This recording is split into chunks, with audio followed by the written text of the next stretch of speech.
Hello students, once again.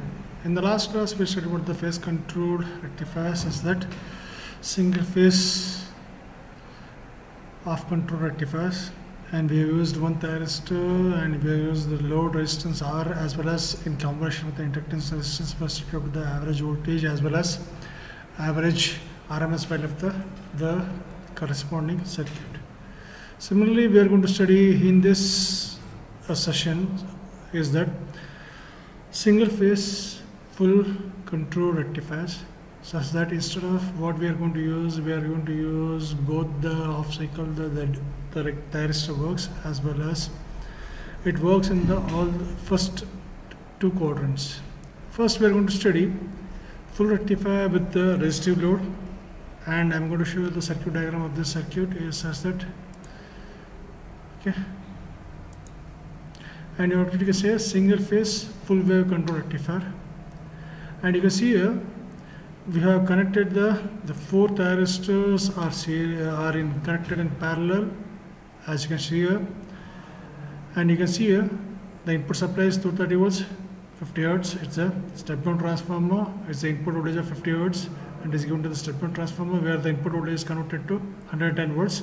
So one end of the test step down transformer A is connected to the anode of the transistor, as well as the other end of the step down transformer is connected to the another anode of the thyristor T3, and the corresponding the load resistance is connected to the load resistor.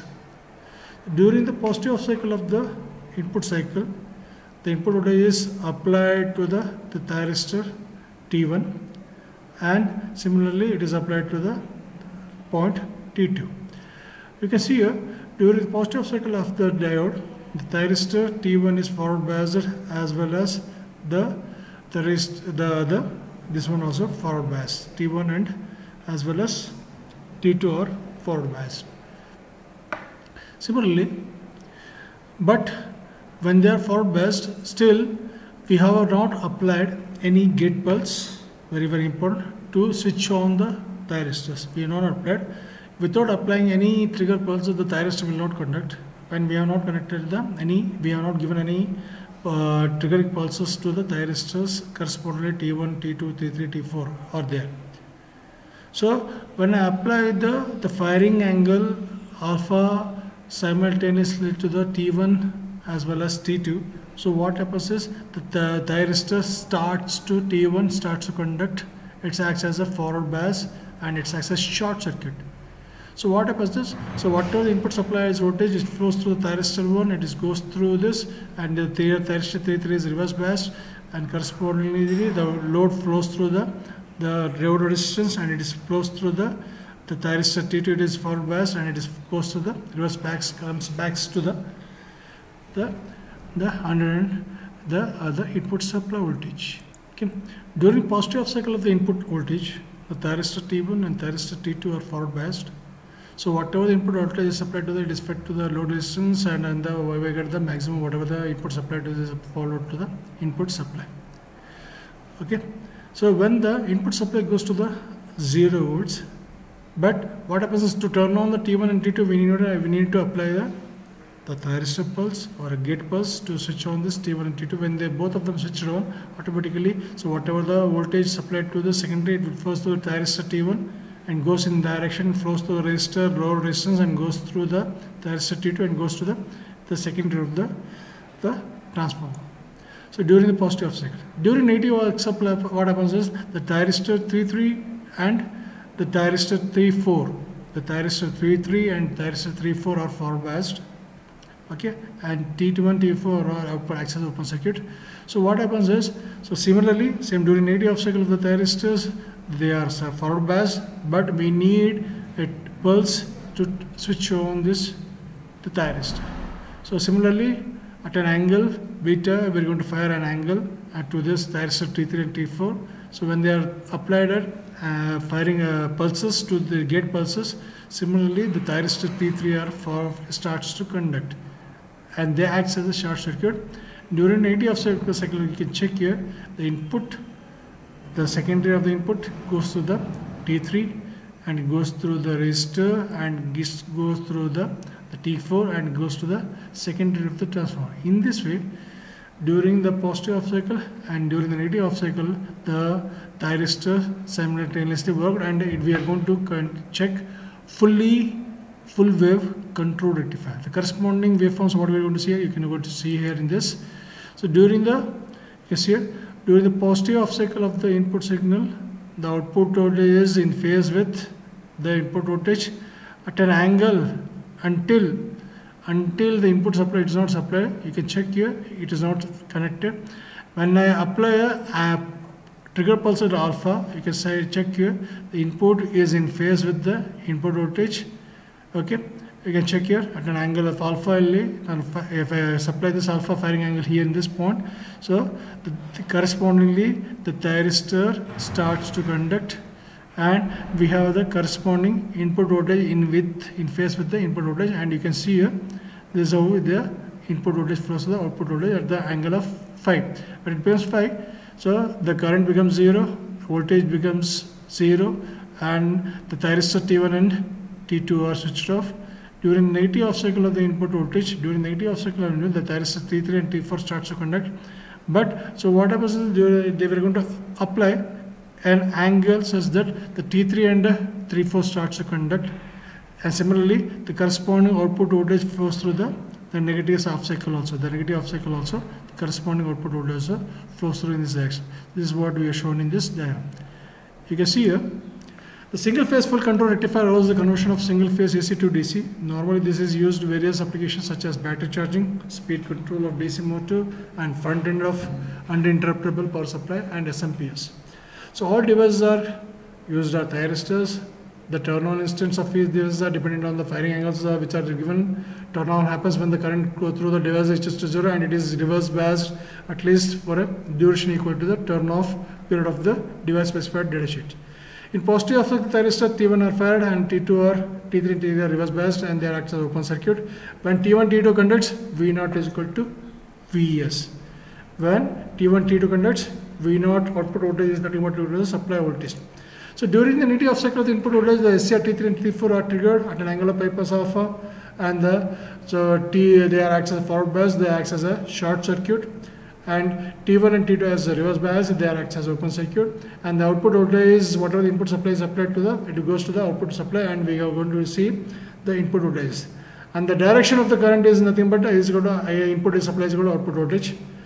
And T3 and T4 becomes off when the time period becomes 2π, and V0 and the output voltage of this equation becomes 2Vm by pi into cos alpha is the average volt equation for the full wave control rectifier with the load resistance RL. Similarly, when we go to see this, when I connect the load resistance RL similar to that of resistance R as well as R, but we have connected the inductance in series with the load resistance such as RL load or inductance load. Similar to that of function of this here is such that during positive off cycle of the diode, during the positive off cycle of the input supply, the thyristor T1 and T2 are forward biased. The thyristor T1 and as well as thyristor T2 are forward biased, and T3 and T4 are reverse biased, they act as open circuits. But even though when the thyristor are forward biased, there is no current flowing through this thyristor because it has not triggered on. So to trigger on this T1 and T2, we apply a short trigger pulse at an angle, firing angle called as alpha. When I apply this short trigger pulse at an angle of alpha, the thyristors T1 and T2 starts to conduct. So when they start to conduct at the point alpha, so whatever the input applied at the thyristor T1, it goes through the thyristor T1 and goes to the inductor resistor as well as it goes through the inductor resistance, where inductance is going to store the charge, and similarly it goes through the thyristor T4 and it goes to the input supply, fed back to the similar supply. Similarly, during the negative off cycle of the input supply, the thyristor T3 and T4 are forward biased, and T1 T2 are reverse biased, but they act as open circuits, and T3 and T4 are short circuited. Okay, when I apply the pulse at an pi plus and alpha to the T3 and T4, triggering pulse at an angle pi plus alpha, so what happens is the thyristor T3 starts to conduct. Whatever the input supply is supplied to this goes to the output supply, and similarly the load resistance starts to charge, and it is discharged through the thyristor T4. But you can see here, in this waveform, you can just input supply, the corresponding whatever the output voltage is applied, and the different thyristors are connected here, and what happens to these thyristors. Okay, and similarly, you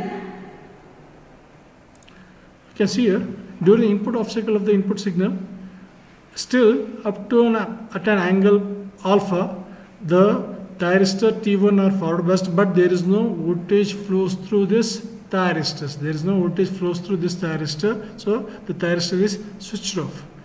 When I apply the alpha firing angle at an alpha, the thyristor T1 and T2 starts to conduct, and whatever the input apply voltage is equal to that supply is applied to this here. When the trigger pulse, when the input signal comes to 0, automatically the thyristors, what are the thyristors are there? They are not, they are what? Switched off.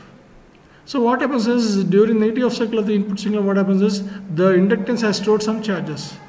So what it does is it discharges through these T1 and T2 only. So that's why during negative off cycle, the inductance starts to discharge through the thyristors T1, T2. That's why we are having the negative off cycle peak signal at this angle pi, from pi to pi plus alpha.